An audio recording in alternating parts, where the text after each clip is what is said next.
ನಡೀತಾ ಇದೆಯಾ? Land mafia ಅಂತ ಪ್ರಶ್ನೆ ಹುಡ್ಕೊಳ್ತಾ ಇದೆ. ಪೊಲೀಸ್ ಅಧಿಕಾರಿಗೆ ಬರೋಬ್ಬರಿ 65 ಲಕ್ಷ ವಂಚನೆ.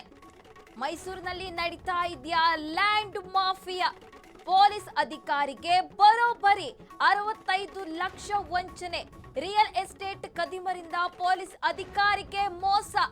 ಜಮೀನು ಹೆಸರಿನಲ್ಲಿ ಪೊಲೀಸ್ ಅಧಿಕಾರಿಗೆ ಪಂಗನಾಮ ಹಾಕಲಾಗಿದೆ. ಇಲ್ಲಿ HD ಕೋಟೆಯ ಕಣಿಯನ ಹುಂಡಿಯಲ್ಲಿ ಘಟನೆ ಬೆಳಕಿಗೆ ಬಂದಿದೆ.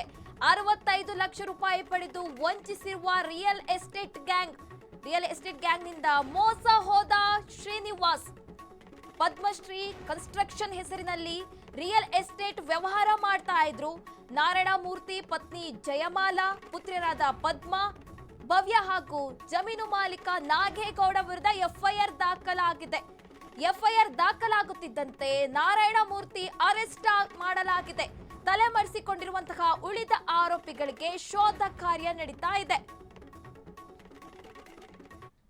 ಮೈಸೂರಿನಲ್ಲಿ ಲ್ಯಾಂಡ್ ಮಾಫಿಯಾ ನಡೀತಾ ಇದೆಯಾ ಅಂತ ಪ್ರಶ್ನೆಗಳು ಉದ್ಭವವಾಗ್ತಾ ಇರುವಂತದ್ದು. ಇಲ್ಲಿ ಜನಸಾಮಾನ್ಯರಿಗೆಲ್ಲ, ಸಾಮಾನ್ಯ ಜನರಿಗೆಲ್ಲ ಪೊಲೀಸ್ ಅಧಿಕಾರಿಗೆ ಬರೋಬ್ಬರಿ 65 ಲಕ್ಷ ವಂಚನೆ ಮಾಡಿರುವಂತಕ್ಕದ್ದು ಬೆಳಕಿಗೆ ಬರ್ತಾ ಇದೆ. ರಿಯಲ್ ಎಸ್ಟೇಟ್ ಕದಿಮರು ಪೊಲೀಸ್ ಅಧಿಕಾರಿಗೆ ಮೋಸ ಮಾಡಿರುವಂತಹ ಪ್ರಕರಣ ಇದೀಗ ಬಯಲಾಗ್ತಾ ಇರುವಂತಕ್ಕದ್ದು. HD ಕೋಟೆಯ ಕಣಿಯನ ಹುಂಡಿಯಲ್ಲಿ ಈ ಘಟನೆ ಬೆಳಕಿಗೆ ಬಂದಿದೆ.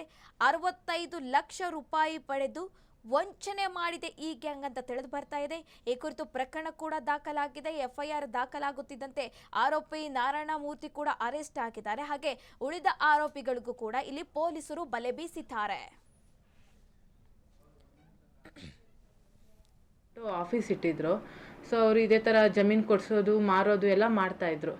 ನಾವು ಅವ್ರನ್ನ ಹೋಗಿ ಭೇಟಿ ಆದ ತಕ್ಷಣ ಅವ್ರು ಹೇಳಿದ್ರು, ಇಲ್ಲಿ ಕಣಿನುಂಡಿ ಗ್ರಾಮದಲ್ಲಿ ಒಂದು 4 ಎಕರೆ ಜಮೀನಿದೆ, ನೋಡಿ ನಿಮಗೆ ಕೃಷಿ ಮಾಡೋಕ್ಕೆ ತುಂಬ ಚೆನ್ನಾಗಿದೆ ಅಂತ ಹೇಳಿದ್ರು. ಸೊ ನಾವು ಹೋಗಿ ನೋಡಿದ್ವಿ ಸರ್ ಜಮೀನ. ನೋಡಿ ಪೇಪರ್ ಎಲ್ಲ ತೋರಿಸಿದ್ರು, RTC ಕೊಟ್ಟರು ಜಮೀನ್ದು. ಸೊ RTCಲಿ ಓನರ್ ನೇಮ್ ಎಲ್ಲ ಕರೆಕ್ಟಾಗಿತ್ತು. ಸೊ ನಮ್ಮ ಬಜೆಟಿಗೆ ಅದು ಕರೆಕ್ಟಾಗಿತ್ತು ಸರ್ ಜಾಗ. ಅದಕ್ಕೆ ನಾವು ಓಕೆ ಮಾಡಿದ್ವಿ. ಸೊ ಅವರೇನಂದ್ರು ಅಗ್ರಿಮೆಂಟ್ ಮಾಡ್ಕೊಳ್ಳಿ ಅಂತ ಹೇಳಿದ್ರು. ನಾವು ಓನರ್ನ ಕರೆಸಿ ಅಂದಿದ್ದಕ್ಕೆ ಅವ್ರು ಹೇಳಿದ್ರು, ನಾರಾಯಣ ಮೂರ್ತಿ ಅನ್ನೋರು, ನಾವು ಓನರಿಂದ ಆಲ್ರೆಡಿ ರೈತರಿಂದ ನಾವು ಅಗ್ರಿಮೆಂಟ್ ಹಾಕಿಸ್ಕೊಂಡಿದ್ದೀವಿ, ಸೊ ಹಾಗಾಗಿ ನಾವೇ ನಿಮಗೆ ಮಾಡಿಕೊಡ್ತೀವಿ ಅಂತ ಹೇಳಿದ್ರು. ಸೊ ಅದಕ್ಕೆ ನಮ್ಮ ಹತ್ರ ಹಂತವಾಗಿ 30 ಲಕ್ಷ ತನಕ ಅಕೌಂಟಿಗೆ, ಅವ್ರ ಮಗಳ ಅಕೌಂಟಿಗೆ ಅಮೌಂಟ್ ಹಾಕಿಸ್ಕೊಂಡ್ರು ಸರ್.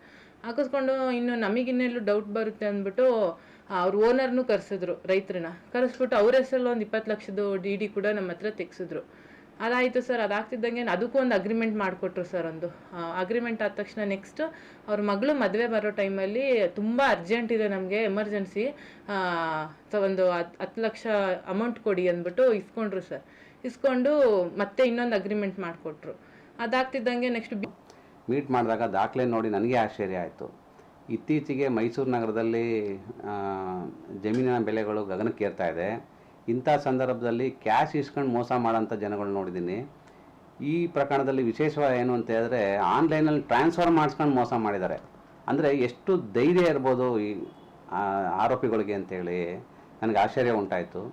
ತಕ್ಷಣ ನಾನೇನು ಮಾಡಿದೆ, ಇದನ್ನು ಸಿವಿಲ್ ಕೇಸ್ ಹಾಕೋದ್ರಲ್ಲಿ ಅಷ್ಟು ಇದಿಲ್ಲ, ಇದು ಕ್ರಿಮಿನಲ್ ಕೇಸ್ ಹಾಕಿ ಮತ್ತೆ ಇವ್ರಿಗಾಗಿರೋ ಅನ್ಯಾಯ ಬೇರೆಯವ್ರಿಗೆ ಆಗಬಾರ್ದು.